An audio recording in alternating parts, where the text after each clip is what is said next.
Olá, meu amigo, minha amiga, estamos de volta com mais um Portal do José, hoje para mais um encontro especial nesse dia muito especial para a democracia brasileira. E muitas coisas que eu tenho dito aqui para vocês no nosso portal ao longo de tantos meses estão se confirmando. Hoje está um dia absolutamente normal até esse momento que eu estou entrando no ar aqui com vocês. E por aquilo que nós assistimos pelas ruas, o que nós percebemos, o clima está muito tranquilo. Eu acabei de ver também uma entrevista do ministro do Supremo Tribunal Federal e do TSE, Alexandre de Moraes, mostrando que todos os informes que se tem pelo Brasil inteiro estão nessa direção também. Eu tenho visto também, acompanhado aqui pelos jornais em tempo real, o que está acontecendo em todos os cantos e é o retrato que nós temos. A grande interrogação vai ficar sobre o que irá acontecer quando o resultado for proclamado. Nós temos hoje, em muitos lugares, muitas aglomerações dentro das sessões eleitorais. Está havendo uma demora que mostra aí que foi um erro do TSE não ter feito testes o suficiente para minimizar esse tipo de acontecimento. Porque, de fato, isso pode jogar por água abaixo toda uma campanha a favor de que as pessoas não se abstivessem nesse processo eleitoral. Aliás, eu tenho dito aqui no nosso portal também, muitas vezes, que os partidos tinham que focar as suas atenções nesse eleitor que não estava a fim de votar, nesse que estava pensando em votar em branco, votar nulo, porque esse eleitor sim que deveria participar ainda mais do processo político aqui no nosso país, tão importante nesse momento. Felizmente, os partidos começaram a acordar em relação a esse tema. Eu vi a campanha do ex-presidente Lula jogando muito peso nisso, ele pessoalmente entrando nesse tipo de movimento, mostrando que era muito mais racional se buscar esse voto do que a gente ficar se digladiando no campo progressista, tentando persuadir pessoas a mudarem o seu voto, que é uma coisa que dificilmente acontece. Pois bem, essa fase foi superada. Hoje, então, nós tivemos a nossa eleição, estamos tendo ainda, No final desse dia eu estarei com o meu amigo aqui, Santarém, no canal Critica Brasil, analisando em tempo real também todos os movimentos, os primeiros números das apurações, que aconteceram em todos os cantos, enfim. Mas agora eu quero trazer para vocês as últimas informações. Vamos lá. Em primeiro lugar, hoje de manhã cedo, eu fui votar de preto, E lá encontrei o William Bonner, que estava na minha fila. Eu não sabia que ele votava na mesma sessão eleitoral que eu. E eu fui de preto, conforme eu comentei com vocês aqui, com um certo receio de estar votando ali num colégio militar, onde eu voto, e encontrar muitas pessoas de verde e amarelo. Para minha surpresa, o ginásio estava lotado, mas a gente via apenas alguns gatos pingados numa região que normalmente existem muitas pessoas que se declaram bolsonaristas, muito movimento que aconteceu durante a campanha com muita gente, muitos bolsonaristas, E eu fiquei pensando, bom, se entrar algum bolsominion aqui chateado e de repente me reconhecer, alguém a fim de me interpelar, vai fazer um desvio na rota, porque o William Bonner está bem ali na frente. Então, enfim, eu fiz um aceno para ele, porque eu conheço de vista, ele também me conhece, Mas não fui lá conversar com ele, não. Ele estava muito solícito, abraçando as pessoas, tirando fotografia, enfim. E assim foi a minha votação. Na mais perfeita tranquilidade. Fui reconhecido por algumas pessoas também aqui do nosso portal, que me encheu de alegria e satisfação, enfim, fiquei conversando com as pessoas também e voltei para aqui estar encontrando vocês aqui no nosso encontro, nosso momento de agora. Pois bem, as notícias continuam a reforçar isso que eu estou dizendo. Eleitores relatam longas filas pelo país e se queixam da biometria. Quem chegar até às 17 horas, vota, diz Alexandre de Moraes. Portanto, quem chegar lá na sessão eleitoral e estiver dentro, os portões vão ser fechados e as pessoas votarão ali. Então isso vai ter um atraso aí, provavelmente de uma hora e alguns minutos, Em algumas regiões isso pode se elastecer. Mas na maior parte do Brasil, a apuração vai começar. A apuração já vai começar a mostrar uma série de números.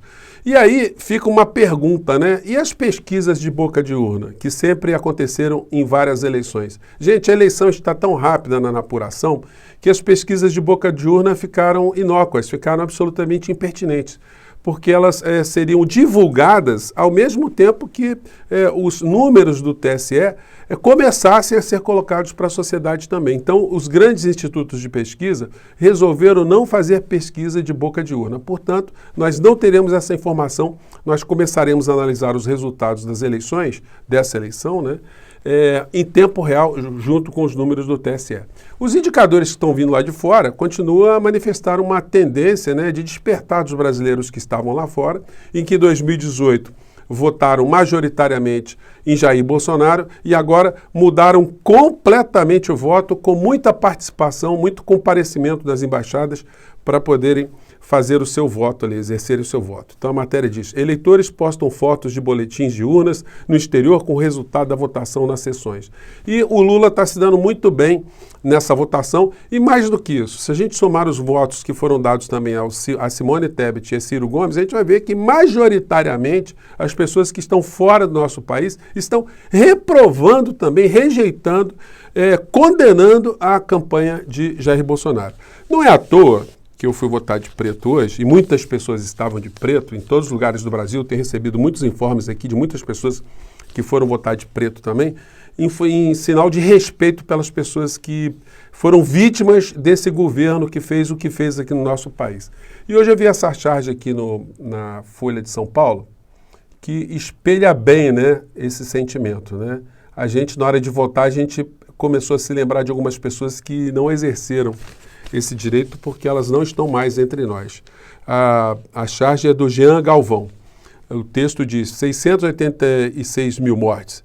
E aí uma pessoa conversando aqui com o seu falecido, né? Sim, estou levando meu título de eleitor. Enfim, para lembrar que essas pessoas não deveriam ser esquecidas.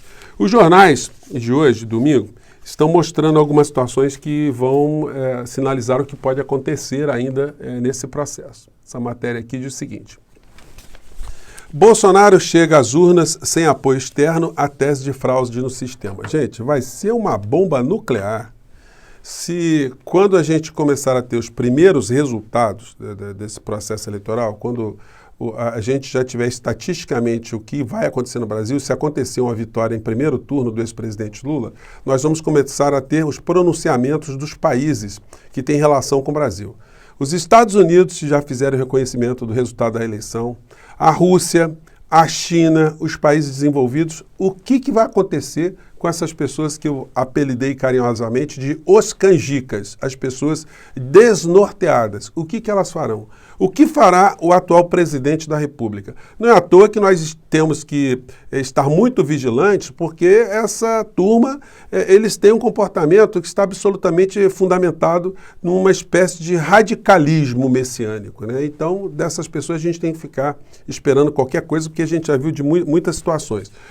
Outra matéria aqui, que aborda também assuntos juntos, né, com esses que eu acabei de comentar, que diz: militares usados por Bolsonaro em teses golpistas fiscalizarão urnas. Só que é o seguinte, a matéria diz que os militares, eles já estão com um comportamento mais asséptico, né? Eles abandonaram. O Estado de São Paulo, inclusive, fez uma matéria essa semana mostrando que o alto comando das Forças Armadas não está querendo confusão, não está querendo perverter, não está querendo entrar nessa paranoia do Bolsonaro e das pessoas que o seguem. E aí, finalizando aqui esse nosso encontro, eu quero trazer aqui algumas imagens para vocês que servem também, né, para desmascarar essa gente, para mostrar quantas pessoas foram iludidas, quantas pessoas caíram na armadilha.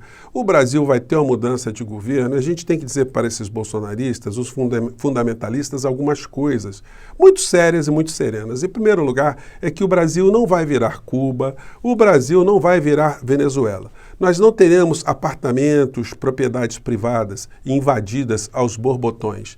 Nós não teremos caças a pastores, a igrejas. Nós não teremos igrejas fechadas. Nós não teremos aqui uma inundação de pessoas fazendo aborto. Nós não teremos a liberação das drogas ou a liberalização das drogas. Enfim, todas essas mentiras que os comunistas irão invadir, irão tomar conta, que nós teremos as mídias sociais, enfim. Todas as mentiras, elas vão ser jogadas por terra na cara dessas pessoas. E a desmoralização será agora um processo permanente. A gente tem que lembrar o tempo todo como essas pessoas tentaram enganar o povo brasileiro, pelo menos as pessoas que as seguem, né? E aí vale a pena colocar aqui uma profecia do mentor espiritual, constitucional, jurídico do presidente da República, porque ele disse que se tivesse algum problema, ele tinha recebido ali uma mensagem espiritual que as urnas, que o processo eleitoral iria ser paralisado, iríamos ter ali uma paralisação, isso ia provocar uma nova eleição aqui no nosso país. Gente, é um messianismo conspiracionista golpista, né? E a gente tem que lembrar esse tipo de situação para mostrar quem são esses personagens. Vamos acompanhar essa cena aqui, vamos lá. Fiz uma declaração que a maioria aqui ouviu, lá na apoteose, na Marcha para Jesus. Eu falei, o Espírito Santo falou, declara. O Espírito Santo falou com ele, declara. Então, ele declarou, né? Que liga na terra, ligado no céu. Diante de mais de 50 mil pessoas, eu disse, se tentarem fraudar essa eleição, e eu não estou falando de autoridades, não estou falando de que autoridades do Supremo Tribunal ou do Tribunal Superior vai fraudar a eleição, não é isso não. Hackers. Os caras invadem os sistemas de computação do Pentágono, o mais seguro do mundo, não vão invadir a urna eletrônica. Então, qual é a minha oração? Eu estou orando e quero que você concorde. Eu disse lá na apoteose do presidente da República, se tentarem roubar essa eleição e fraudar, em nome de Jesus, esse sistema vai ser travado. Vai ficar travado por pelo menos 8 horas, que ninguém vai conseguir destravar. Aí vai ter que ter uma outra eleição. Que coisa, hein? Espírito Santo falou com Malafaia, mas dando detalhe, inclusive, 8 horas, vai ter que ter uma nova eleição, ninguém vai conseguir destravar, né? E só para finalizar aqui, porque a gente tem que olhar para esses personagens e depois replicar os nossos vídeos aqui, né? Mais um momento de histeria de um derrotado, de alguém que tem essa contradição de dizer que fala com Deus, mas ele o tempo todo, ele sofre um bullying, né? Sofre um tipo de pegadinha, né? Porque tudo acontece em sentido contrário. Mas ele está muito desesperado. Vou colocar mais um trechinho aqui que completa o vídeo que eu mostrei para vocês mais cedo. Vamos lá. Que questão é essa? Que paixão louca, que encantamento, que espírito de mentira é esse? Ah, meu Deus, tem misericórdia do Brasil, tem misericórdia da tua igreja. Não vou colocar não, que tem muita gente que acaba reclamando, até eu mesmo já fiquei invocado aqui, porque é um lamento desesperado, né? É uma coisa assim. Enfim, mas eu gosto de fazer esse registro porque muita gente nova chega aqui até o nosso portal e é bom a gente lembrar, né? O lado que essas pessoas ocuparam ao longo desse processo, o lado da alienação, o lado da empulhação, o lado do engodo, o lado de jogar essa figura que hoje está na presidência da República como um símbolo de alguma coisa cristã, alguma coisa positiva, enfim. E agora essa eleição está servindo para desmascarar essa gente toda, embalá-los, pelo menos muitos deles, e arremessá-los para o lixo da história. Gente, mais tarde então estarei lá aqui em Santarém, compartilhando com vocês aqui algumas impressões, confirmando algumas coisas que a gente disse, ou pedindo desculpa, né, se a gente estiver errado em alguma situação. Mas eu acho que a gente acertou muita coisa aqui e eu convido você para estar com a gente lá no Critica Brasil, no canal Critica Brasil, com aqui em Santarém, e outros amigos lá analisando esse processo todo, certamente com muita alegria no coração. Até mais tarde, gente. Muito obrigado. Tchau!